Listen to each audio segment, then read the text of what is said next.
Video শুরুতে আমরা একজন ডেভিলকে দেখতেছি, সে হাসতেছে এবং মানুষকে দিয়ে কাজ করাচ্ছে। একজন মানুষ তার দিকে ঘুরে তাকায় এবং ডেভিল আরেকজন মানুষকে ফেলে দেয়। এই সুযোগে একজন মানুষ তার পায়ে শিকল দিয়ে ডেভিলকে আঘাত করে এবং ডেভিল পড়ে যায়। আরেকজন ডেভিলকেও আঘাত করে এবং সেও পড়ে যায়। তো এই মুহূর্তে দেখা যাচ্ছে ডেভিলদেরকে সূর্যের আলো দিলে তারা পুড়ে যাচ্ছে। এখন ডেভিল আর মানুষের মধ্যে যুদ্ধ বেঁধে যায়। তো সমস্ত ডেভিল সূর্যের আলো থেকে বাঁচতে ভিতরে চলে যায় এবং মানুষরা তাদের হাতে অস্ত্র দিয়ে তাদের পায়ের শিকল কাটতে থাকে।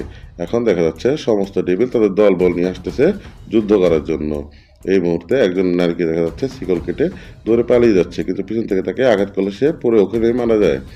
আরেকজন ডেভিলকে ভিতরে টেনে নিয়ে যাচ্ছে এবং সে ভিতরে চলে গেল। তো তার ডেভিলদের হাতে শিকল দিয়ে মানুষদেরকে টানতেছে। তো দেখা যাচ্ছে যে মানুষের হাতের একটা অস্ত্র দিয়ে মাটিতে আঘাত করে এবং তাদেরকে টানতে থাকে। তো নায়ক তার হাতের উড়াল দিয়ে শিকল লাফ দিয়ে তাদেরকে আঘাত করতে চায়। ভিডিওর দ্বিতীয় পার্ট দেখতে চাইলে অবশ্যই লাইক কমেন্ট শেয়ার করেন।